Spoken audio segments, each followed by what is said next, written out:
Alors, je suis très heureux de parler devant Étienne Bignon, qui a été mon directeur à l'école normale il y a déjà une quinzaine d'années. Donc, je suis très heureux d'avoir l'occasion de vous parler un petit peu des recherches que j'ai menées sur une très longue période à l'école normale supérieure et maintenant, depuis cette année, au Collège de France, puisque mon laboratoire a déménagé tout en restant associé à l'école normale. Il se trouve maintenant dans de nouveaux locaux au Collège de France même. J'ai appelé cette conférence de Chad Schrödinger sous un nouvel éclairage, parce que je vais vous parler d'expériences qui sont des réalisations modernes au laboratoire, des expériences de pensée que les fondateurs de la théorie quantique, il y a un peu moins de 100 ans, avaient imaginées pour illustrer les concepts de la physique quantique, pour les discuter. Et comme vous allez le voir, ces expériences qu'on peut maintenant réaliser réellement, d'abord illustrent bien ces concepts et ouvrent des pistes pour des applications nouvelles possibles. Je voudrais commencer par rappeler un aspect paradoxal de la physique quantique. Nous savons tous que cette physique a eu un succès absolument considérable depuis près d'un siècle. Elle nous a donné les clés du monde microscopique, nous a expliqué comment se comportait la matière au niveau des atomes et même au niveau subatomique. Et en nous faisant comprendre cela, elle nous a donné également les clés des technologies modernes. Tous les instruments qu'on utilise dans notre vie quotidienne, et j'en donnerai quelques exemples, aurait été absolument impossible dans un monde pré-quantique. En fait, il est amusant de se rappeler, de voir des cartes postales qui avaient été imprimées en 1900 au moment de la grande exposition universelle de 1900 à Paris, aussi bien en France que dans d'autres pays d'Europe, où on essayait d'imaginer ce qu'allait être le monde de l'an 2000. C'était avant l'avènement de la physique quantique, et en fait, tout ce que les gens avaient imaginé était des extrapolations de la physique classique qui nous paraissent maintenant naïves ou ridicules. Ils avaient imaginé, par exemple, qu'on se transporterait avec des ballons, ou qu'il y aurait des espèces d'hybrides entre des bateaux et des trains pour se déplacer, ou encore que le téléphone permettrait de faire du dictaphone. Enfin, quelques applications se sont réalisées, mais enfin, on n'avait pas du tout pensé à ce qui allait vraiment être la technologie moderne, les ordinateurs, les lasers, le GPS, la résonance magnétique, etc. Et tout ça, ça vient donc en partie de la physique quantique. Le paradoxe, c'est que cette physique qui nous a complètement envahis reste mystérieuse pour le grand public, et vous avez évoqué cela en disant que c'est peut-être facile à comprendre, même lorsqu'on commence à l'apprendre par les étudiants, parce que ces lois sont contre-intuitives. Les lois auxquelles obéit la nature à l'échelle microscopique sont totalement différentes de celles qu'on voit à l'échelle macroscopique, et donc notre cerveau n'a pas été câblé en quelque sorte pour comprendre directement ces lois. Et c'est illustré en particulier par le fameux paradoxe de Chad Schrödinger, suspendu entre deux états, qui est une illustration du principe de superposition. Ce que serait ce principe si on pouvait l'étendre à des objets macroscopiques. Alors l'idée, bien sûr, la raison pour laquelle on ne voit pas ces phénomènes à l'échelle macroscopique, c'est qu'en général, lorsqu'on considère des grands ensembles, les effets quantiques sont voilés par des phénomènes de décohérence, par des phénomènes de perturbation liés à l'environnement. Et pour vraiment les observer de façon claire, il faut effectuer des expériences sur les tout petits systèmes. Être capable de maîtriser des atomes individuels ou des photons individuels, et à ce moment-là, les effets quantiques se manifestent de façon spectaculaire, et on peut espérer un jour domestiquer ces effets pour des applications nouvelles. Certains appellent ça de façon un peu survendue, je pense, la seconde révolution quantique. Est-ce qu'on va en rentrer maintenant dans un monde où on va pouvoir utiliser la physique quantique, non pas simplement parce qu'elle nous a expliqué les lois des mondes microscopiques, mais utiliser la logique quantique, le caractère contre-intuitif de la physique quantique, pour faire des choses nouvelles. Il y a déjà des domaines dans lesquels c'est possible, et on peut envisager, j'en parlerai à la fin de mon exposé, d'autres applications possibles. Je voudrais également commencer par parler de la lumière. On rentre cette année, l'année 2015 a été décrétée année internationale de la lumière, pour différentes raisons, parce que c'est un anniversaire, un chiffre rond de grandes découvertes faites sur la lumière. Et je crois qu'il est important de rappeler que la révolution quantique est venue de questions fondamentales posées sur la lumière. Il y a 150 ans, en 1865, Maxwell avait établi des équations qui décrivent la propagation d'un champ électrique et d'un champ magnétique dans l'espace, et il avait découvert que finalement ces ondes devaient représenter les ondes lumineuses. Les ondes lumineuses, dont vous savez que les longueurs d'onde sont limitées entre 0,4 et 0,8 microns, mais les équations de Maxwell prédisaient l'existence d'ondes de longueur d'onde plus grande, ce qu'on appelle l'infrarouge, de longueur plus petite, ce qu'on appelle l'ultraviolet. Et dans les années qui ont suivi, grâce au développement de la technologie, on a commencé à observer ces ondes. Hertz, en 1885, était le premier à détecter des ondes radio, grande longueur d'onde, et 10 ans plus tard, Röntgen en 1895 détectait les rayons X, les ondes de plus petite longueur d'onde. Et je voudrais insister sur le fait que la recherche théorique fondamentale et les applications technologiques viennent ensemble. C'est grâce au développement de la technologie, des détecteurs, en particulier infrarouges, que ces découvertes ont pu être faites à la fin du XXe siècle. Et ceci a posé des questions fondamentales parce qu'on s'est rendu compte que les propriétés de cette lumière, visible et invisible, ne pouvaient pas être expliquées à partir de la physique classique. Il y a eu 3 questions fondamentales. La première, c'est comment comprendre la distribution du rayonnement thermique. Lorsqu'on chauffe un corps, il émet de la lumière, et la distribution spectrale de cette lumière à une température donnée suit une courbe en cloche. Il y a une longueur d'onde qui est émise avec la plus grande intensité, puis moins d'intensité, la plus grande, la plus petite longueur d'onde. Courbe en cloche, on en trouve partout en physique, mais la physique classique, c'est-à-dire les équations de Maxwell plus la thermodynamique, étaient incapables de rendre compte de cette courbe en cloche. On avait ce qu'on appelle la catastrophe ultraviolette.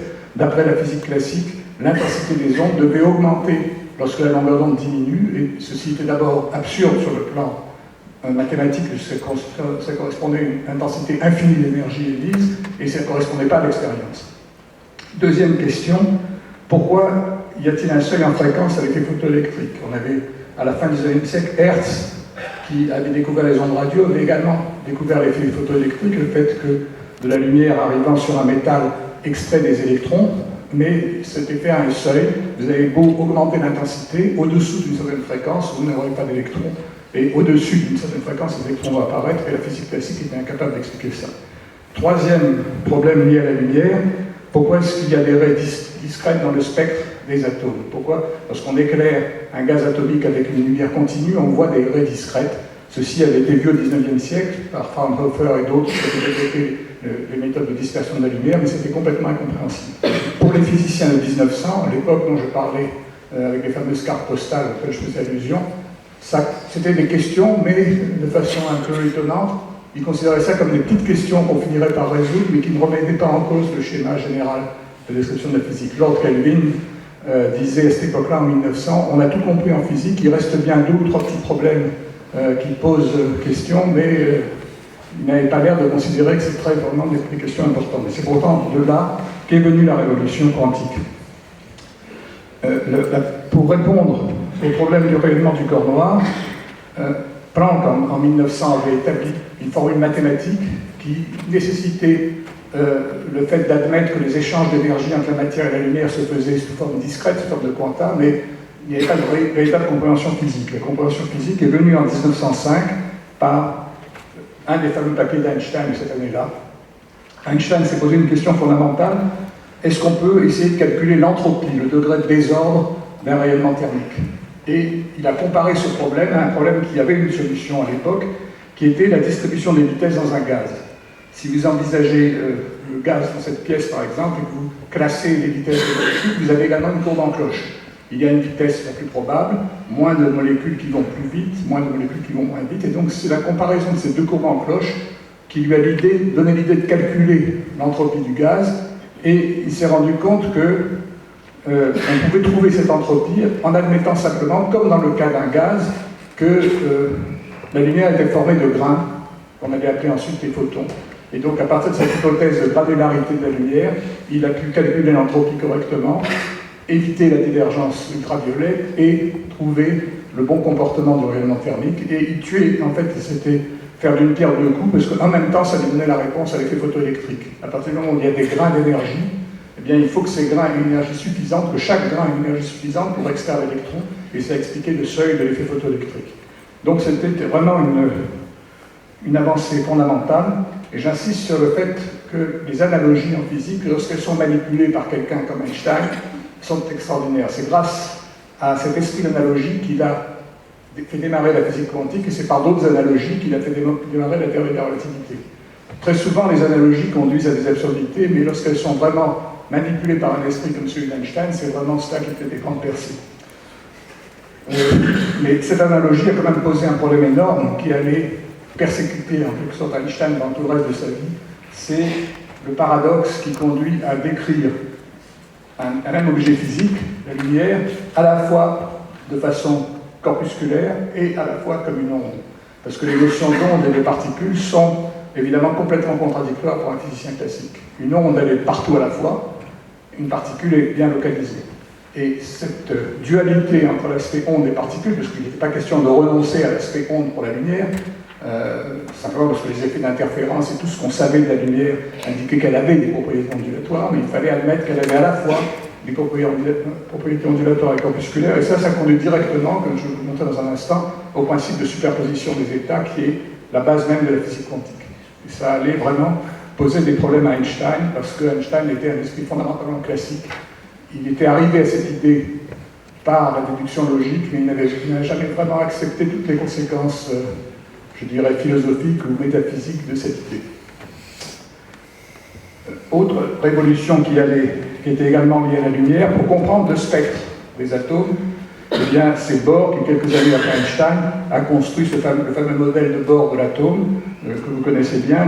L'atome est constitué d'électrons qui tournent autour d'un noyau. Dans le cas de l'atome d'hydrogène, c'est très simple, vous avez un seul électron.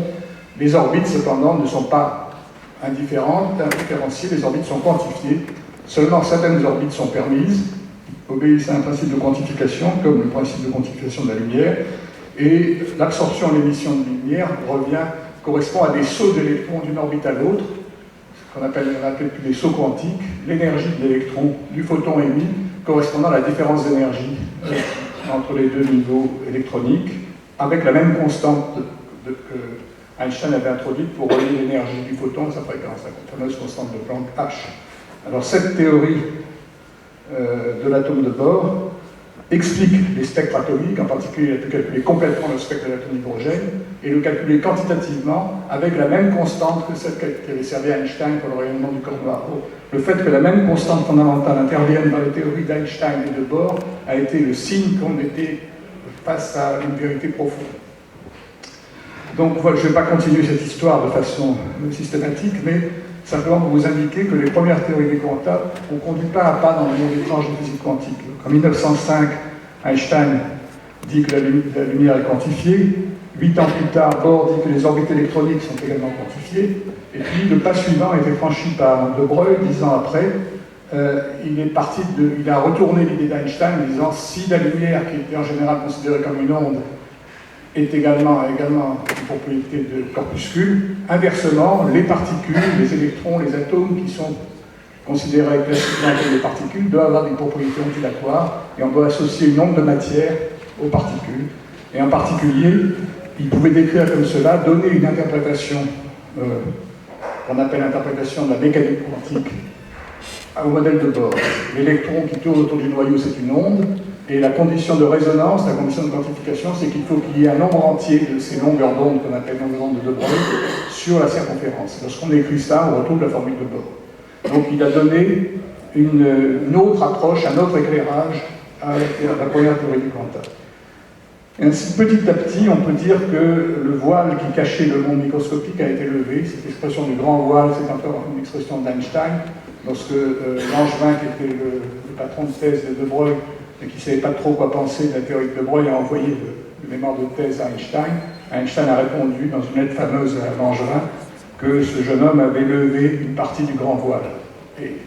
Mais c'était qu'une partie du voile parce que De Broglie n'avait pas expliqué qu'est-ce que c'était que cette onde, quelle était la nature de cette onde, et surtout il n'avait pas donné l'équation qui permet de décrire la propagation et les propriétés de cette onde. Ceci allait venir encore quelques années plus tard, par des travaux menés en parallèle et indépendamment par Heisenberg, Schrödinger et Dirac. En 1926, ils ont trouvé des équations qui permettent de comprendre le comportement de cette onde. Et donc, ils ont établi le formalisme qu'on utilise encore maintenant, qui met en avant ce fameux dualisme entre ondes et particules, et qui introduit cette fameuse notion de superposition des états en physique, le fait qu'une particule peut être à plusieurs endroits à la fois, suspendue entre différentes réalités classiques incompatibles, qui est l'essence même de la théorie physique, et mettant également en cause le déterminisme. Le moment où se produit un saut quantique entre deux orbites est imprédictible. Le moment où une particule radioactive est émise par un noyau est imprédictible. On ne peut prévoir que statistiquement ce qui va se passer. Alors, pour illustrer le dualisme onde-particule, j'aime bien montrer cette expérience qui est bien connue de tous ceux qui font de la physique, qui est la fameuse expérience des formes Young. C'est l'expérience d'interférence fondamentale qui est connue depuis le début du XIXe siècle. Vous avez une source qui éclaire un éclairant percé de 2 fentes et on collecte les particules qui traversent l'écran. De façon classique, l'expérience est faite avec de la lumière, donc ce sont des photons qui traversent l'écran. Et on sait maintenant effectuer l'expérience photon par photon, c'est-à-dire qu'on sait fabriquer des sources qui émettent des photons un à un et réaliser cette expérience avec des photons un à un. Donc, qu'est-ce qui se passe lorsque une particule à la fois traverse l'interféromètre? Et je vous montre ici le résultat d'une expérience qui a été menée à l'ENS de Cachan, mais il y a eu des tas de réalisations pédagogiques de cette expérience faite depuis quelques dizaines d'années. Donc vous allez voir se bâtir l'image d'interférence, sachant qu'il n'y a qu'une particule à la fois qui traverse l'interféromètre. Vous voyez, les particules commencent par arriver au hasard, apparemment, et puis lorsque suffisamment de particules sont arrivées sur l'écran, on voit se former statistiquement la figure d'interférence. On peut construire l'histogramme qui représente la distribution des particules sur l'écran. Alors ça paraît extrêmement simple si on a affaire à une onde. Les ondes interfèrent constructivement ou destructivement suivant la différence de marche, c'est-à-dire suivant la direction d'observation. Mais comment expliquer cette expérience lorsque les particules traversent une à une? Comment est-ce que les photons puissent savoir, entre guillemets, s'ils ont l'interdiction ou non d'arriver sur une frange sombre, s'il n'y en a qu'un à la fois à travers l'interféromètre? C'est ça vraiment la question fondamentale. Et ceci conduit à l'idée que chaque photon doit d'une façon ou d'une autre passer par les deux trous à la fois. Et dire cela, c'est renoncer à la notion de trajectoire. Donc il n'y a plus de trajectoire au sens classique, de la même façon qu'il n'y a pas de trajectoire au sens classique pour un électron dans l'atome d'hydrogène. Et on doit admettre le principe de superposition, et c'est la seule équation plus ou moins formelle que je vais écrire. Il faut admettre quelque part qu'au moment où elle traverse l'écran, la particule est dans une superposition de l'état où elle serait si elle traversait par une fente et de l'état où elle est quand elle traverse par l'autre fente. Donc voilà, c'est une expérience très très simple qui met en évidence, qui met le doigt sur l'aspect fondamental de la physique quantique. Et Feynman disait que c'était ça vraiment la quintessence du mystère quantique. Comprendre cette expérience est essentiel. Et Bohr, avant même qu'on puisse faire cette expérience sur un seul atome, Bohr a énoncé cette idée en disant qu'il y a complémentarité en physique quantique. Les aspects particules et ondes sont les deux aspects d'une même physique. Et ce que l'on observe dépend de l'appareil qu'on utilise. Et je vais en donner un exemple. On ne peut pas parler intrinsèquement du caractère onde-particule du système si on ne décrit pas en détail l'appareil qu'on va utiliser. Et lorsqu'on décrit l'appareil, on force le système à se comporter soit comme une onde, soit comme un ensemble de particules.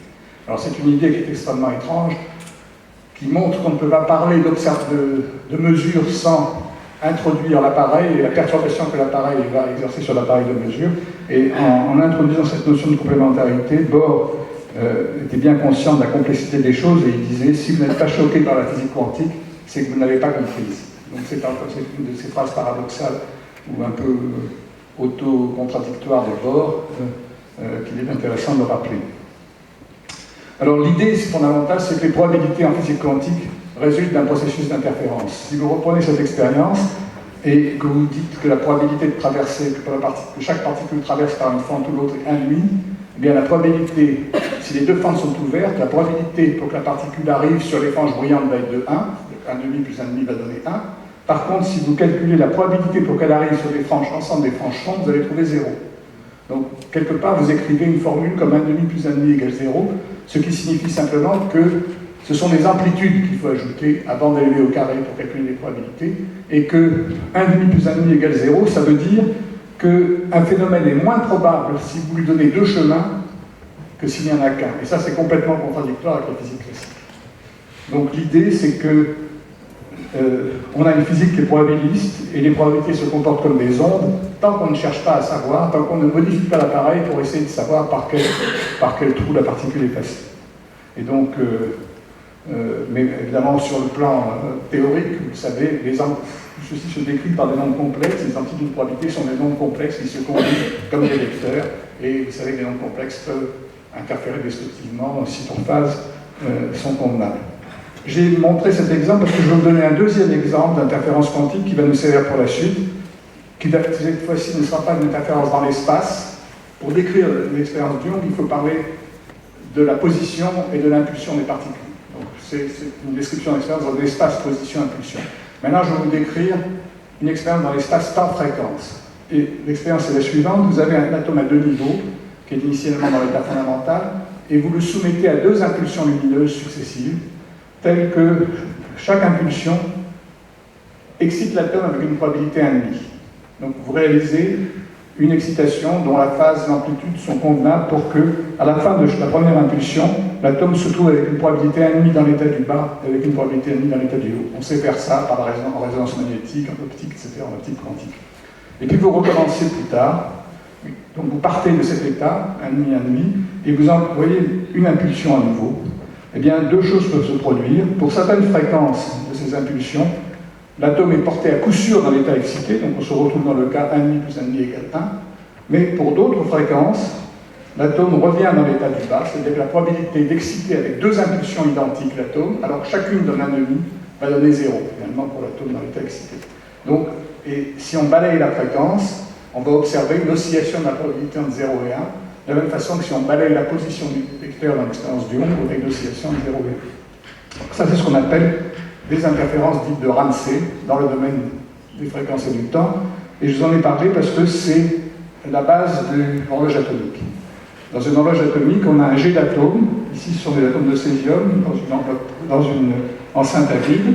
Et ces atomes sont des atomes à deux niveaux essentiellement, comme dans l'expérience précédente. Et ils traversent une zone, une cavité divisée en deux parties, c'est-à-dire qu'ils traversent un champ électromagnétique à deux endroits différents, ils subissent deux impulsions successives. Et ici, je représente de façon schématique la façon dont l'expérience est faite. Vous avez donc la double cavité. Et pour sélectionner les atomes dans un des niveaux, on utilise un champ magnétique inhomogène, ce qu'on appelle une expérience de type Stern-Gerlach. Ce champ magnétique inhomogène va défléchir dans la direction du jet des atomes qui sont dans l'un des niveaux, par exemple le niveau du bas. Et puis, on va mesurer la probabilité pour que les atomes soient portés dans l'autre niveau en détectant en aval, à l'aide d'un autre gradient de champ magnétique, l'autre direction du moment magnétique. Finalement, les atomes arrivent sur un fil chaud qui sont ionisés sur ce fil et on compte le courant électrique qui permet de détecter les atomes. Et on effectue ainsi une expérience d'interférence dans le temps. Et lorsqu'on balaye la fréquence du champ, on observe une magnifique frange d'interférence, comme celle que je vous montre là. La probabilité aussi essentiellement de 0 et 1. Et la frange centrale est d'autant plus fine que les deux zones de Ramsey sont plus séparées dans l'espace, de la même façon que les franges Young sont d'autant plus fines qu'on sépare davantage les deux fentes. Et si on asservit cet appareil au centre de la frange centrale, donc avec une précision qui est d'autant plus grande que les franges sont plus fines, on obtient une source de micro-ondes à une fréquence extrêmement stable. On obtient un oscillateur dans le domaine des micro-ondes extrêmement stable, qui est une horloge atomique. Si on est capable de compter cette fréquence, et on compte une fréquence avec une précision extraordinaire. En fait, des appareils commerciaux comme celui-là ont une précision de l'ordre de 10-14. Alors 10-14, c'est deux horloges comme celle-là ne diffèrent pas plus d'une seconde sur 10 puissance 14 secondes. Les 10 puissance 14 secondes, c'est 1 million d'années à peu près.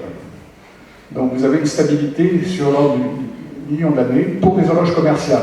Les horloges que l'on sait construire maintenant, c'est pas sur le million d'années, mais c'est sur la dizaine de milliards d'années. C'est-à-dire qu'on sait fabriquer maintenant des horloges qui ne diffèrent pas l'une de l'autre de plus d'une seconde sur l'âge de l'univers. Vous voyez à peu près la précision. Ça veut dire également 1 milliardième de seconde par jour, une nanoseconde par jour. En une nanoseconde, la lumière parcourt 30 cm. Donc si on est capable de stabiliser un ensemble d'horloges avec cette précision et qu'on compare le temps d'arrivée de leur top, on va être capable de se repérer par triangulation avec une précision de l'ordre du mètre. Et c'est le principe du GPS. Le GPS, c'est un ensemble d'horloges qui gravitent autour de la Terre, qu'on synchronise tous les jours, tous les quelques jours, les unes sur les autres en comparant leurs signaux. Et donc, elles se donnent le même temps à la nanoseconde près. Et ensuite, il suffit d'acheter pour quelques dizaines d'euros maintenant un détecteur qui reçoit les signaux de quelques satellites et par triangulation détermine notre position partout à la surface de la Terre. Et pour que ça marche, il y a des tas de corrections à faire, et en particulier toutes les corrections relativistes. Parce que les horloges qui se déplacent autour de la Terre sont ralenties par effet de relativité restreinte, et ça correspond à plusieurs microsecondes par jour de décalage, et elles sont accélérées par effet de relativité générale, parce qu'elles sont dans des champs de gravitation différents, et ça c'est plusieurs dizaines de microsecondes par jour. Donc si on ne faisait pas les corrections, le GPS serait faux par plusieurs dizaines de kilomètres, donc il serait complètement inutile.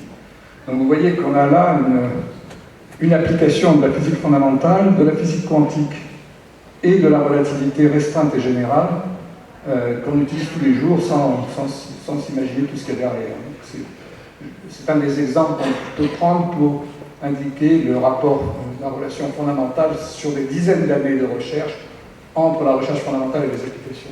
Einstein n'avait pas du tout l'idée que la théorie de la relativité servirait à cela, ni Ramsey lorsqu'il a construit le premier horloge atomique. Donc, pour résumer un petit peu ce point on est arrivé là, physique quantique, donc superposition des états, une particule peut être à la fois en X et en Y, ou d'états électroniques d'énergie différentes, un atome peut être à la fois dans un état électronique ou dans un autre. Je mets le signe plus. Alors, pour ceux qui ont fait un peu de physique quantique, c'est clair. En fait, on superpose des états un peu comme on combine des vecteurs dans un espace ordinaire, et on peut faire des combinaisons linéaires de vecteurs. Et là, j'ai pris le cas où les deux amplitudes de probabilité avaient la même valeur, c'est-à-dire qu'on a une superposition symétrique des deux états possibles, mais n'importe quelle superposition peut se réaliser expérimentalement et considérée théoriquement. Alors, ces superpositions sont très fragiles. Quand on mesure, qu'est-ce qu'on fait? On pose une question au système. On lui demande, bon, finalement, tu es dans une superposition d'états, mais où est-ce que tu es quand on va te mesurer? Et pour cela, il faut le coupler à un appareil de mesure. Ici, je décris les deux boules que j'ai montrées là, ça ne veut pas dire que j'ai deux particules. Ça veut dire que j'ai une particule qui est dans une superposition de passer par une fente ou par l'autre. Mais pour savoir, si on veut répondre à la question où est la particule, d'abord il faut l'éclairer. On ne peut pas le voir dans le noir, il faut donc, on envoie des photons, et puis la particule va diffuser des photons vers votre œil ou vers un appareil plus sophistiqué que l'œil, mais le principe est le même. Et ça perturbe, puisque le photon va échanger de l'impulsion avec la particule, donc vous allez perturber le système considérablement, et à l'issue de cette perturbation, le système va vous répondre, je suis ici ou je suis là. C'est ce qu'on appelle l'effondrement ou le collapse de la fonction d'onde. Le système va se trouver en X ou en Y, mais aléatoirement, comme vous le savez. Et ceci, ça correspond à cette idée du caractère aléatoire de la physique quantique. Lorsqu'on fait une mesure, le résultat qu'on trouve ne peut pas être prédit à l'avance. On va trouver aléatoirement, avec la même probabilité, si on a une superposition symétrique, la particule dans une position ou dans l'autre. Et c'est ce qui faisait dire à Einstein qu'en physique quantique, Dieu joue au dé, et il n'aimait pas du tout cette idée. Il pensait que ça correspondait à un caractère incomplet de la théorie, et qu'on arriverait à éliminer ce caractère probabiliste en allant plus loin. Et en fait, 100 ans après, on est toujours là. Toute la physique quantique est probabiliste, et c'est Bohr qui avait raison face à Einstein dans ce débat. Alors, donc, Bohr et Einstein discutaient de cela, en particulier dans les congrès Solvay des années 1920. Et vous voyez cet pentagramme qui illustre cette idée de la complémentarité suivant la façon dont vous le lisez en anglais. Vous pouvez lire la lumière est une onde, la lumière est une particule. Et ça dépend un peu de votre état d'esprit au moment où vous le lisez, de la façon dont vos neurones vont flasher dans votre cerveau. Ce que disait Bohr, c'est que ça n'a rien à voir avec vos neurones, donc ça n'a rien à voir avec un caractère conscient de l'observateur, c'est simplement l'appareil de mesure que vous allez utiliser qui va vous mettre dans un état de mesure ou dans l'autre. Et donc ils imaginaient des expériences pour faire cela. Et Einstein avait imaginé une modification de l'expérience de Young, que je décris ici. C'est exactement la même expérience, à ceci près que la fente supérieure est sur un dispositif mobile. Et donc l'idée d'Einstein, c'était on va laisser passer les particules, bien sûr si vous bloquez les particules, il n'y a pas de problème, on va les laisser passer, mais on va essayer de façon subtile de savoir si elle est passée par en haut ou par en bas. Et la façon subtile, c'est d'avoir une fente mobile très légère. Si la particule est diffractée sur la fente supérieure, elle va échanger une impulsion avec elle. Si cette fente est accrochée à un ressort, elle va se mettre à osciller. Et donc si la fente du haut oscille, vous saurez que la particule est passée par en haut. Si la fente du haut n'oscille pas, ça voudra dire que la particule est passée par en bas. Et donc l'idée d'Einstein, c'était, pour trouver le chemin, il faut détecter le transfert d'impulsion à la fente mobile. Et Bohr n'a pas eu de mal à trouver l'argument pour répondre. Si on veut que cette expérience ait un sens, il faut que l'impulsion de la fente du haut soit définie avec une extrême précision, parce que le changement d'impulsion va être tout petit. Donc il faut que delta P, l'incertitude sur l'impulsion de la fente du haut, soit petite. Mais d'après la mécanique quantique, si delta P est tout petit, delta X, l'incertitude sur la position de la tranche sera grande, parce que l'une des conséquences de la formulation d'Heisenberg de la physique quantique, c'est que le produit des incertitudes sur x et sur p ne peut pas être inférieur à la fameuse constante de Planck. Et simplement, par ce simple argument, Bohr a montré que delta x, si le delta p est assez petit pour qu'on puisse savoir si la particule est placée par haut ou en bas, alors delta x est assez grand pour effacer les franges parce que la différence de marche va devenir incertaine. Et donc Bohr a ainsi montré à Einstein qu'à l'intérieur même de la théorie quantique, il y avait un principe qui empêchait de voir à la fois l'aspect particulaire et l'aspect ondulatoire. Cette expérience est également intéressante parce qu'elle a introduit la notion d'intrication tout de suite, alors que cette notion n'avait été vraiment introduite en physique que quelques années plus tard par Schrödinger. L'idée est la suivante. La particule, dans cette expérience, traverse l'interféromètre dans une superposition de deux états. Le photon est à la fois en haut et en bas, dans une superposition d'états. Mais dans l'expérience telle qu'on la réalise là, le photon n'est plus seul. Le photon interagit avec la fente du haut, qui bouge. Et vous voyez que si le photon passe par la fente du haut, la fente mobile va se mettre à bouger, alors que si le photon passe par la fente du bas, la fente mobile ne va pas bouger. Et donc l'état particule plus fente est maintenant l'état que j'ai écrit ici, qui n'est plus séparable. Vous n'avez plus de fonction d'onde pour le photon, ou pour la particule qui traverse l'interféromètre, vous n'avez plus une fonction d'onde qu'un état quantique pour le système global. Et on ne peut pas séparer cela comme un produit de deux quantités mathématiques disjointes. Ça veut dire que la particule a perdu son individualité quantique dans l'opération, et c'est parce qu'elle a perdu son individualité quantique qu'il n'y a plus de fonction d'onde, donc il n'y a plus d'onde, donc il n'y a plus d'interférence. Et c'est ça le lien fondamental entre superposition d'états, intrication, interférence. Et cette expérience ressemble déjà à un chat de Schrödinger. La fente qui est dans une superposition de deux états, à la fois elle bouge et elle ne bouge pas, et c'est un véritable chat de Schrödinger. Elle est formée d'un grand nombre de particules et elle est dans une superposition de deux états. Alors bien sûr, dit comme ça, c'est pas très parlant, et personne ne parle de fente de Bohr d'Einstein, et personne n'est impressionné par le fait qu'une fente est dans une superposition de deux états. Schrödinger a simplement transcrit la même expérience en remplaçant la fente mobile par un animal vivant, un chat. Et donc il a imaginé que le chat est enfermé dans une boîte avec un atome qui se trouve être dans une superposition de deux états.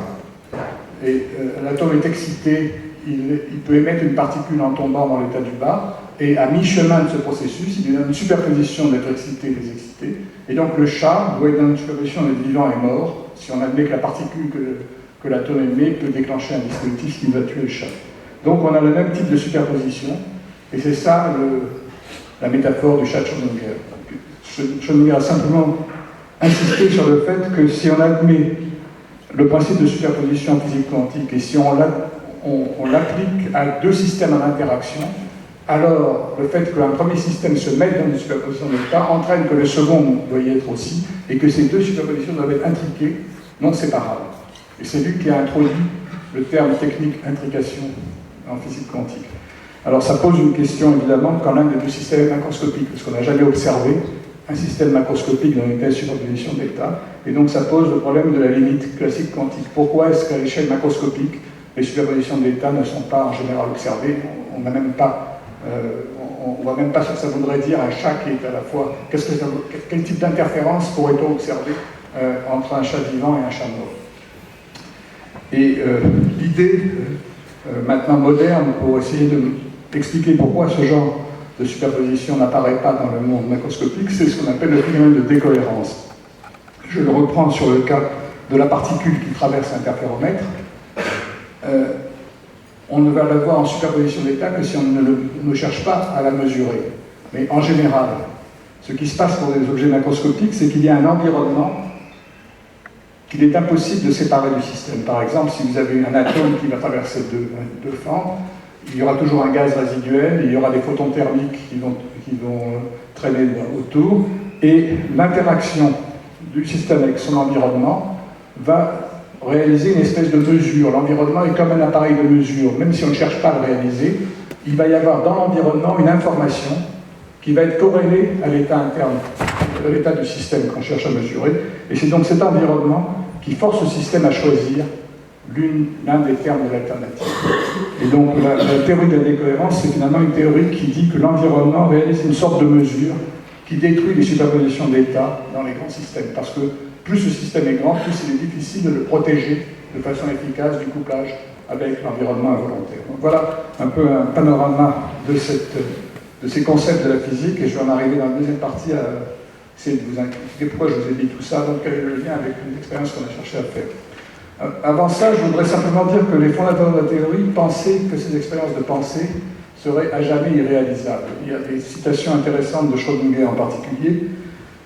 Schrödinger a dit en 1952 « On n'expérimente jamais avec des particules isolées, avec des électrons, des atomes, des petites molécules. On le fait bien dans les expériences de pensée, mais ça conduit toujours à des résultats ridicules. » Alors, je ne sais pas ce qu'il voulait dire par conséquence ridicule, mais ça voulait dire le genre d'idée qu'on n'a jamais vu de charge, une superposition de deux états.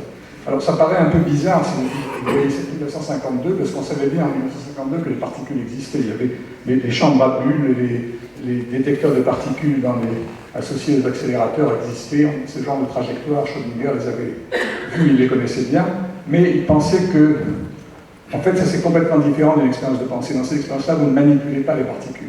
Vous regardez la trace qu'elles ont laissée après qu'elles aient été détruites, en général au cours de collisions violentes, et donc c'est un peu une physique que Schrödinger appelait post-mortem. Vous regardez le résultat après que la particule a été détruite, un peu comme un paléontologue va essayer de comprendre ce qui se passait il y a des millions d'années en prenant un os de dinosaure ou un os d'homme de Néandertal.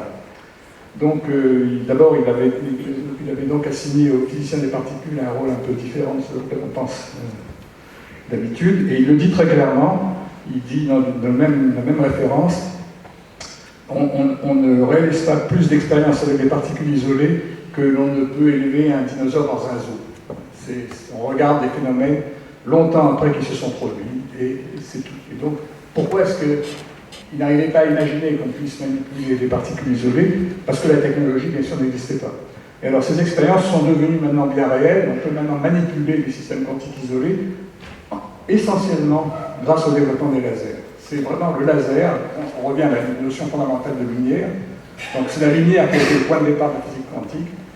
Elle a permis d'inventer des lasers, et les lasers ont des propriétés, donnent à la lumière des propriétés extraordinaires qui permettent de manipuler avec une précision extrême les atomes individuels, et c'est grâce à cela qu'on peut maintenant faire ces expériences. Il y a les lasers. Deuxième technologie qui n'existait pas, les ordinateurs, parce que les signaux que nous envoient ces atomes et ces molécules sont des signaux rapides, il faut être capable de les stocker, de les traiter, d'effectuer des corrélations, etc. Et tout ça, évidemment, c'était impossible à l'époque d'Einstein de Schrödinger. Et puis, pour certaines expériences comme les nôtres, il faut des matériaux supraconducteurs pour faire de bons miroirs, pour garder les photons longtemps dans une boîte. Ça aussi, c'est une technologie quantique. Donc, vous voyez qu'on a une espèce de cercle vertueux entre la physique fondamentale qui permet de développer des technologies qui permettent de reprendre des expériences de physique fondamentale sous un éclairage nouveau. Alors, c'est ça qui a conduit aux expériences contrôle de particules dans un monde quantique, auquel vous faisiez référence dans votre introduction. Donc les expériences que David Weinand et bien d'autres font sur les ions, ou celles que nous faisons nous sur les photons avec d'autres groupes, ce sont en fait les deux faces d'une même médaille. On essaye de manipuler de façon non destructive, soit des atomes uniques à l'aide de faisceaux laser, de lumière, soit inversement des photons uniques à l'aide de faisceaux d'atomes. Dans les expériences de type Weinand, il piège des atomes chargés des ions. Donc on enlève un électron à un ion, comme ça donne un moyen de manipuler une particule chargée. Et dans une configuration de champ électromagnétique, on réalise des pièges pour forcer les ions à occuper des positions bien définies. On éclaire ces ions avec des lasers, et on peut, en échangeant de l'impulsion entre laser et l'ion, refroidir les ions, les mettre dans l'état fondamental de vibration dans le piège, et regarder la lumière que fluorescent ces ions, qui renseigne sur l'état quantique du système de particules.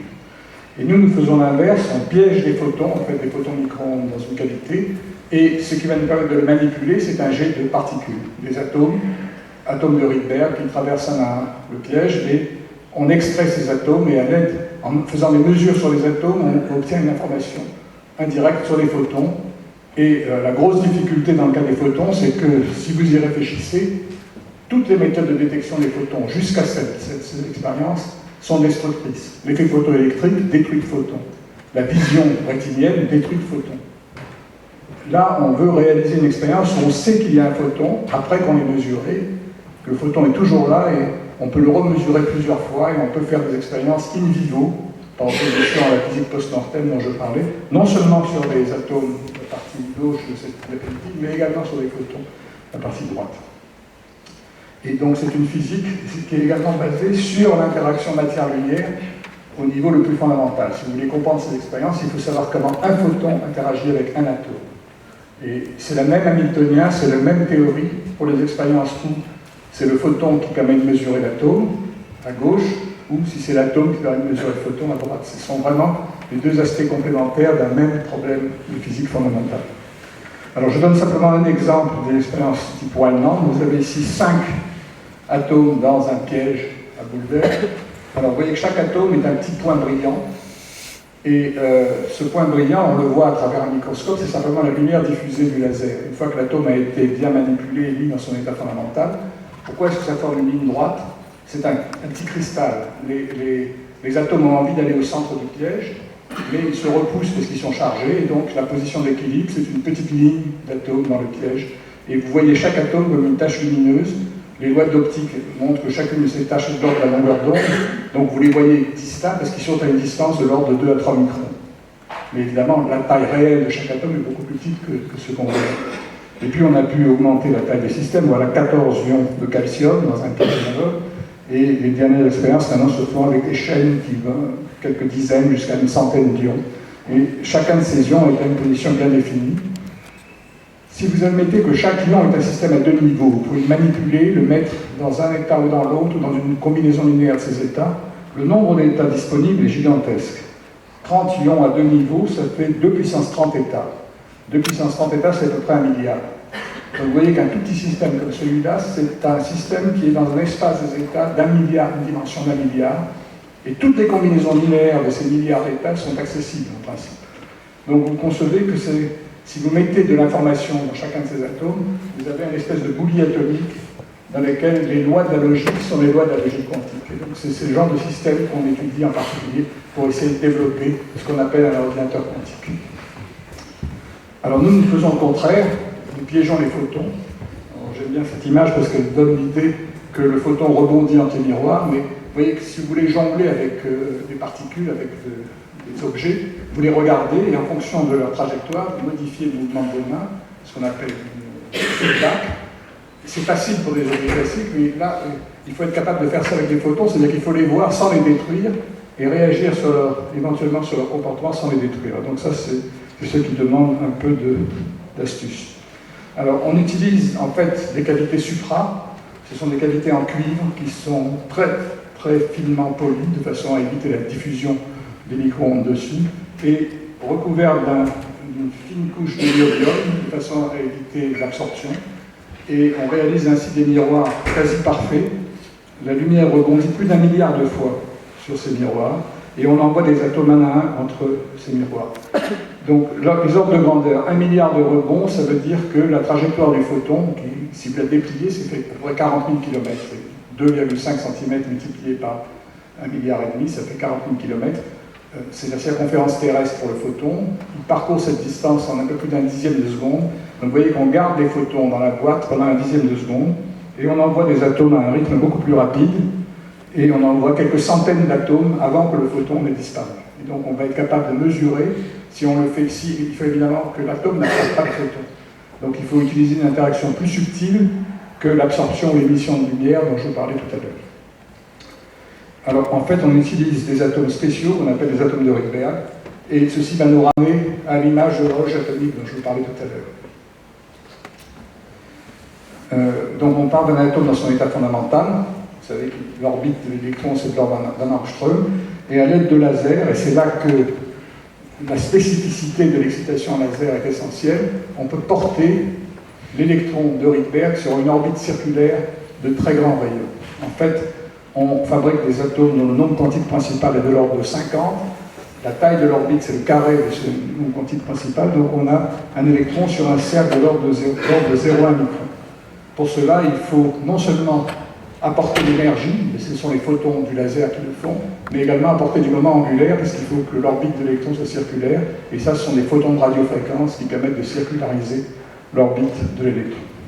Si vous réfléchissez à cet atome dans le modèle de Bohr, c'est une onde électronique qui tourne autour du noyau.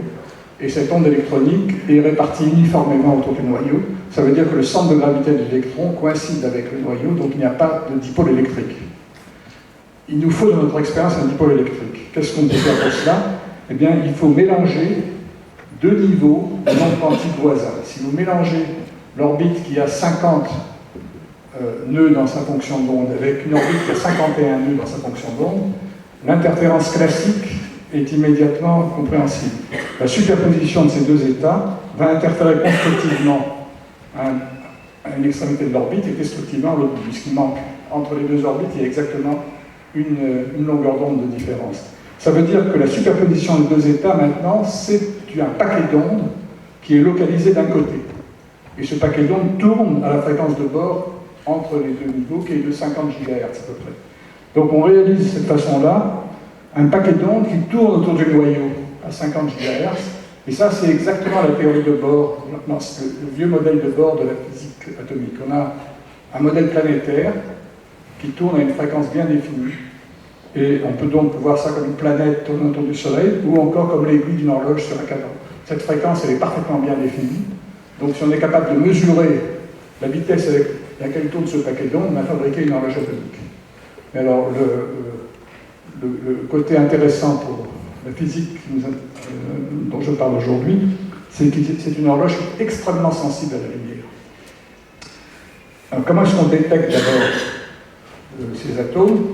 Eh bien, on les détecte dans un champ électrique. Vous voyez ici le champ de Coulomb du noyau, en 1 sur R, et les deux niveaux d'énergie correspondant aux deux orbites voisines, que j'appelle E et G.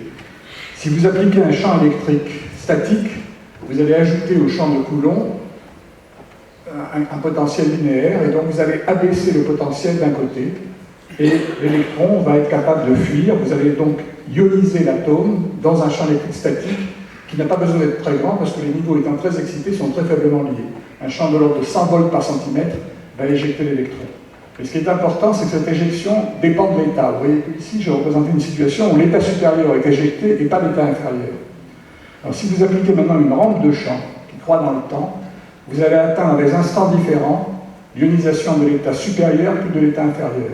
Et donc vous allez avoir des pics électroniques séparés dans le temps qui vont vous dire si l'atome est dans un état ou dans l'autre. Donc vous avez une détection maintenant de l'électron en fonction de l'énergie. Et vous avez un bit d'information, l'atome dans E ou dans G par atome. Chaque atome vous donne un bit d'information lorsque vous le détectez par cette méthode. Alors comment est-ce que maintenant, d'où vient la sensibilité à la lumière? La sensibilité à la lumière, c'est un effet que mon patron de thèse, Claude Cohen-Tanucci, a découvert à sa thèse, qu'on appelle le déplacement lumineux. Il faut éviter que l'atome n'absorbe ou n'émette les photons. Donc les atomes qui traversent la cavité ont une fréquence qui est très légèrement différente de la fréquence de la cavité. Si elle était égale à la fréquence de la cavité, l'atome se mettrait à absorber ou à émettre le photon et on détruirait le photon. Donc on crée une légère différence de fréquence, et si on fait cela, les deux oscillateurs, le champ et l'atome, ne peuvent plus échanger leur énergie directement, mais ils se perturbent mutuellement. C'est comme deux pendules de fréquences différentes que vous couplez. Chaque pendule va légèrement modifier la fréquence de l'autre. Et en particulier, si on fait l'expérience comme ça, eh bien, la fréquence des atomes dans les états E et G va légèrement changer lorsque les atomes traversent la cavité. Et ce changement de fréquence, delta EL, est proportionnel à l'intensité lumineuse, c'est-à-dire au nombre de photons. Donc vous avez un changement d'énergie proportionnel au nombre de photons. Et ça veut dire que si vous préparez une superposition des états E et G, lorsque l'atome a traversé la cavité, la fréquence accumulée pour le dipôle électrique va dépendre du nombre de photons. On peut faire un calcul très simple qui montre que le déphasage est proportionnel au nombre de photons, et phi0, c'est le déphasage par photon, et le couplage des atomes de Rydberg sont tellement sensibles qu'on peut réaliser un déphasage par photon égal à pi. Ça veut dire que lorsque l'atome aura traversé la cavité, eh bien, le dipôle va pointer dans une direction s'il y a 0 photon, et dans la direction opposée s'il y a un photon.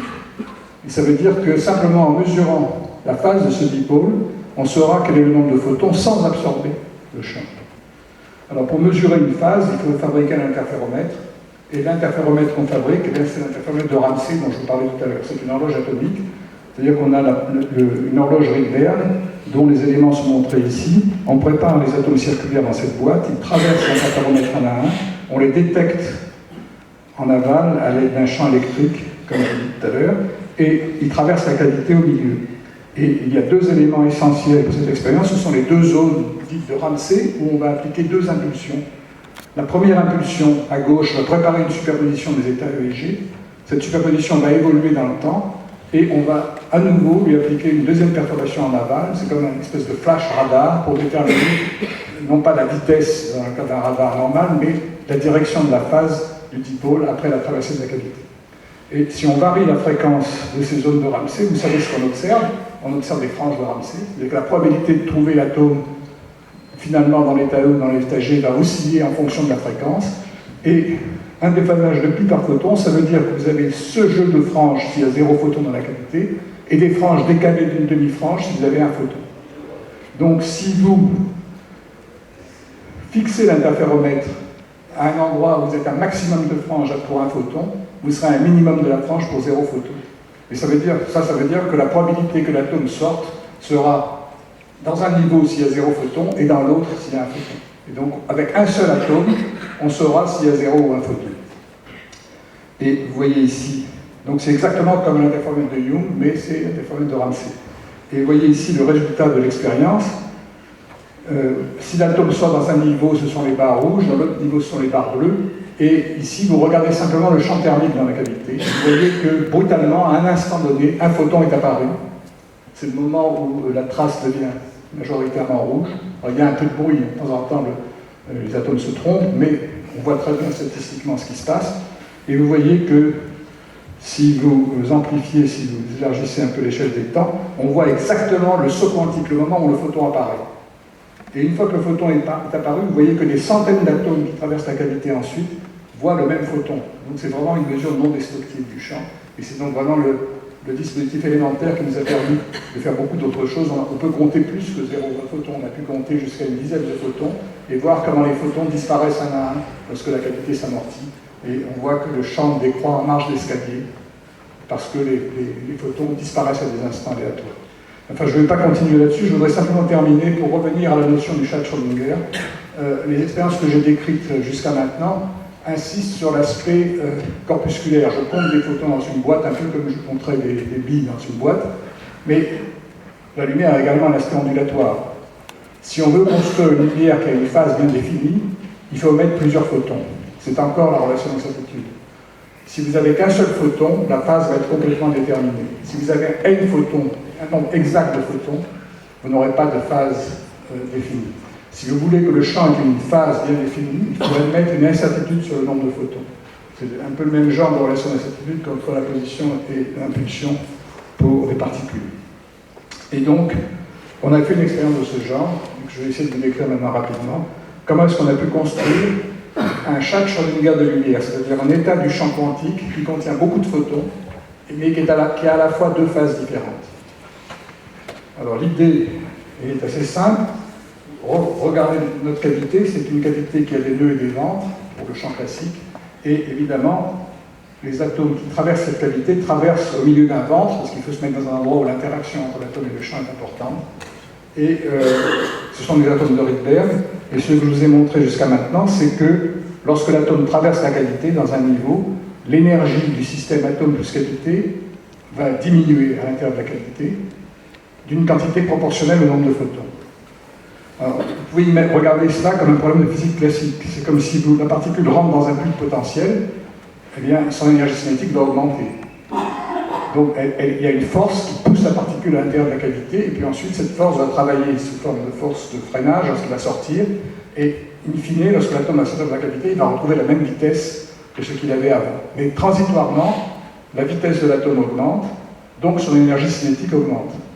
Et son énergie cinétique augmente d'une quantité proportionnelle au nombre de photons. Alors la question que je pose, c'est d'où vient cette énergie? Cette énergie, elle ne peut venir que du champ, parce que l'atome interagit avec le champ.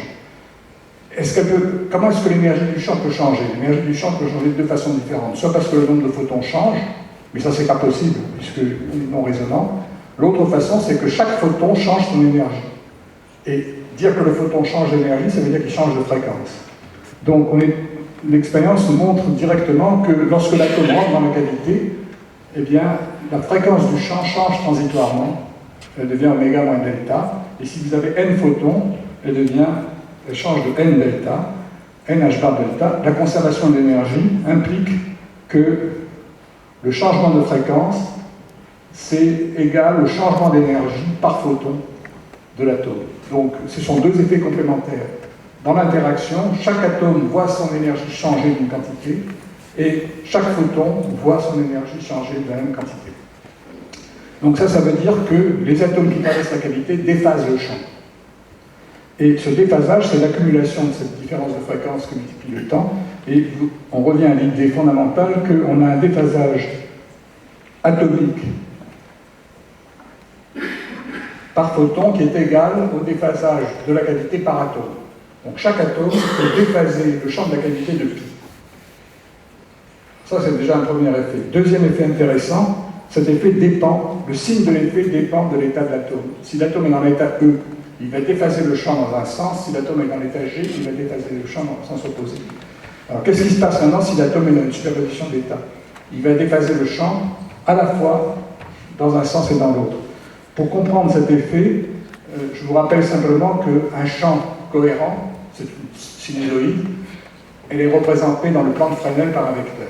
Et c'est ce vecteur-là qui va me permettre de décrire l'état du champ de façon un peu vivante. Vous voyez, j'ai représenté ici trois champs cohérents qui sont déphasés de 120 degrés, un champ triphasé. Vous voyez que c'est trois oscillations qui ont la même amplitude, mais qui ont des phases différentes. Et vous savez très bien qu'on les représente par trois vecteurs dans le plan de Fresnel, qui dans ce cas-là sont à 120 degrés l'un de l'autre. Ça, c'est une description classique. En physique quantique, on a la même description, à ceci près que l'extrémité du vecteur est floue à cause des relations d'incertitude. Si on veut que le champ ait une phase bien définie, la longueur du vecteur doit avoir une incertitude, le nombre de photons doit fluctuer, et en même temps, la phase ne peut pas être parfaitement définie. Donc, l'extrémité du vecteur va appartenir à un petit cercle d'incertitude, et que j'ai représenté ici en fausse couleur. La probabilité est la plus grande au centre. En fait, cette distribution a une forme gaussienne, et techniquement, c'est ce qu'on appelle une fonction de Wigner. C'est une distribution à deux dimensions dans le plan de Fresnel qui représente la distribution d'amplitude et de phase du champ qui se rapproche le plus d'un champ classique. Et la question est, que devient cette distribution lorsque elle va interagir avec un seul atome? Alors, l'expérience est très simple. On a un nouveau notre interféromètre. Dans la zone R1, on prépare l'atome dans une superposition des deux niveaux, et puis cet atome traverse la cavité. On a, au préalable, injecté un petit champ cohérent dans la cavité, c'est-à-dire ce petit vecteur avec une extrémité floue. Une fois que l'atome a traversé la cavité, eh bien, on se trouve dans la situation où l'atome est dans un niveau et la phase du champ prend une valeur, ou l'atome est dans l'autre niveau et la phase du champ prend la valeur opposée. Ça, c'est typiquement le chat de Schrödinger. Un atome dans une superposition de deux états qui est corrélé et intriqué à un champ qui a deux phases à la fois. Si vous détectez à ce stade l'état de l'atome, vous allez projeter le système avec une phase ou avec l'autre. Ça, c'est pas très astucieux, vous allez détruire le chat. La mesure va détruire le chat. Mais vous avez une façon de faire la mesure qui ne détruit pas le chat. C'est de laisser l'atome traverser la deuxième zone de Ramsey qui était là, puisqu'on avait fait notre expérience avant, on avait besoin de cette deuxième zone. Donc l'atome traverse la deuxième zone, à nouveau on mélange les niveaux, ce qui fait que lorsqu'on va détecter l'atome à la fin, on ne saura plus, on ne pourra plus savoir dans quel état était l'atome quand il a traversé la cavité. Et si on ne peut plus savoir dans quel état était l'atome quand il a traversé la cavité, ça veut dire qu'on va projeter le champ dans une superposition des deux états de phase. Et donc vous voyez que l'interféromètre de Ramsey, c'est un appareil extrêmement flexible qui sert à tout. Il sert à faire l'interférométrie de haute précision, mais il sert également à manipuler des états quantiques, à préserver une ambiguïté quantique et à préparer ces chats de Schrödinger. Donc une fois qu'on a préparé ce système, on envoie beaucoup d'autres atomes derrière, et les atomes extraits d'informations qui nous permettent de reconstruire, d'une façon que je n'ai pas le temps de vous décrire, la fonction de Wigner finale du système. On ne peut le faire que statistiquement, en accumulant des informations sur un grand nombre de réalisations de la même expérience, et on obtient ce genre de fonction de Wigner. Et vous voyez qu'il y a, la fonction de Wigner présente deux pics cohérents, c'est le chat vivant et le chat mort, les deux phases différentes, et entre les deux, la fonction de Wigner présente des oscillations qui sont typiques des interférences quantiques. Et donc la question que je posais tout à l'heure, qu'est-ce que ça veut dire l'interférence entre un chat vivant et un chat mort? Elle a un sens très précis dans une expérience d'optique quantique. C'est la présence d'interférence avec des valeurs positives et négatives dans la fonction de Wigner, qui est une représentation à 2 dimensions de l'état quantique du champ. Alors vous allez me dire, mais finalement, on a fait l'observation, on n'a pas trouvé un chat vivant ou un chat mort, on a 2 pics. Alors je vais revenir sur cette question dans un instant, mais vous voyez qu'on a pu reconstruire cette fonction de Wigner, et on a même pu faire mieux. On a pu regarder comment évolue cette fonction de Wigner en fonction du temps. C'est-à-dire qu'on a pu la construire à des instants différents suivant la préparation du chat. Et vous allez voir ce petit film qui montre que les franges d'interférence entre les 2 pics disparaissent en un temps qui est très rapide devant le temps d'amortissement du champ. Vous voyez que les 2 pics restent bien séparés. À la fin, si vous attendez suffisamment, les 2 pics vont coalescer vers le vide. Mais vous voyez qu'à la fin de l'expérience, il n'y a plus de franges, il n'y a plus que les 2 pics avec un peu de bruit. Alors vous allez me dire, c'est pas ce à quoi on s'attend. Le chat n'est pas... On a une probabilité 1,5 de chat vivant et une probabilité 1,5 de chat mort. Il ne faut pas oublier que la seule façon de faire cette expérience, c'est de recommencer statistiquement et d'accumuler le résultat statistique d'un grand nombre de réalisations. Ce que montre cette expérience, c'est qu'à la fin, le chat a une probabilité 1,5 d'être vivant et d'être mort, mais il n'y a plus de franges. C'est la disparition des franges qui signe la décohérence. Et dans ce cas, la décohérence est liée simplement au fait que les photons peuvent s'échapper de la cavité et que dès qu'un photon s'échappe, il part avec l'information qui nous dit si le chat est vivant ou mort. Et c'est cela le phénomène qui détruit les interférences. Donc j'ai vraiment passé beaucoup de temps. Je veux simplement conclure en disant à quoi est-ce qu'on s'attend dans ce genre d'expérience, à quoi ça peut servir. Alors évidemment, tout ça, c'est en tout cas motivé par l'idée que si on est capable de contrôler les superpositions quantiques, les interférences quantiques, l'intrication, avec des systèmes qui contiennent de plus en plus de particules, eh bien, on va peut-être pouvoir se servir de ça, par exemple, pour calculer. Un ordinateur quantique, ce ne sera rien d'autre qu'un gigantesque chat de Schrödinger qui serait dans une superposition de tas d'états qui correspondrait à une espèce de calcul en parallèle. Et à la fin, on détecterait de façon astucieuse un signal d'interférence qui serait la réponse à la question qu'on pose à l'ordinateur. Alors ça marche très bien sur le plan théorique. Il existe des algorithmes quantiques qui calculent beaucoup plus rapidement qu'avec l'information classique. Par exemple, la factorisation des grands nombres, et c'est ce qui a déclenché l'intérêt dans ce type de physique. Mais évidemment, le gros problème, c'est la décohérence. Donc on a pu faire des expériences que je n'ai pas le temps de décrire, avec des systèmes de quelques atomes, de quelques photons, qui démontrent des opérations logiques élémentaires, qui montrent qu'on peut fabriquer des algorithmes qui marchent, mais dès qu'on dépasse quelques particules, quelques dizaines de particules, eh bien, on se heurte au problème de la décohérence. Alors, il y a des idées pour combattre la décohérence. On a développé certains dans notre laboratoire, ce qu'on appelle des codes correcteurs d'erreurs quantiques, c'est-à-dire qu'on peut voir qu'il y a une erreur qui s'est produite et essayer de la corriger, mais ça reste très loin d'application et le véritable ordinateur quantique reste largement utopique. Néanmoins, c'est un domaine très actif sur le plan théorique et expérimental. On apprend beaucoup de choses sur la description du système et la complexité quantique. On sait fabriquer des systèmes mentaux pour les calculs quantiques, mais on sait faire par exemple de la cryptographie quantique, utiliser l'intrication pour transmettre de l'information sans qu'on puisse les espionner. On sait fabriquer ce qu'on appelle des simulateurs quantiques, c'est des systèmes qui simulent un problème physique particulier et permettent de calculer la réponse sans qu'on ait à faire le calcul qui serait impossible à faire classiquement. Il y a des tas d'applications possibles de cette physique. Je voudrais terminer en disant que le point fondamental, c'est qu'on ne sait pas du tout où ça va aller. Et si vous me demandez quelle sera la technologie en l'an 2100, je pense que mes réponses sont aussi ridicules que celles que donnait quelqu'un comme Lord Kelvin en 1900. Donc il y a une imprédictabilité fondamentale de la recherche fondamentale, si j'ose dire. Et je vous en donne un exemple. En 1960, donc, les premiers lasers ont été découverts. Quelques 10 ans plus tard, on a découvert on est arrivé à fabriquer des fibres optiques ultra transparentes. Les ordinateurs se sont développés pendant la même période. Et lorsque vous mettez ces 3 ingrédients ensemble, vous avez l'Internet et tout le réseau de communication global. Mais les gens qui ont inventé le laser n'avaient aucune idée sur Internet. Je vous donne des tas d'autres exemples en physique. Il y a un côté vraiment imprédictible de la recherche fondamentale. Ce qu'on sait par contre, c'est que les nouvelles technologies ne peuvent jaillir que des connaissances accumulées par la recherche fondamentale. Tous les exemples le montrent dans le passé. Et cette recherche fondamentale a besoin de temps et de confiance. Les expériences que je vous ai décrites là, à Paris, se sont développées sur les 30 dernières années. Celles de David Wineland à Boulder également ont commencé dans les années 70 ou 80. Donc il faut du temps et de la confiance. Et il faut que ces deux richesses existent, et elle n'est vraiment pas favorisée dans le contexte actuel. Il est clair que lorsqu'on vous demande d'écrire des projets de recherche dans lesquels vous devez prédire ce que vous allez trouver dans 2 ans ou dans 3 ans, c'est pas comme ça que ça marche vraiment. Donc je voulais le dire pour terminer. Et un endroit où ces notions de temps et de confiance ont prospéré, je voudrais terminer donc par des remerciements, c'est le laboratoire qui se trouve à une centaine de mètres ici, le laboratoire Castel-Brossel.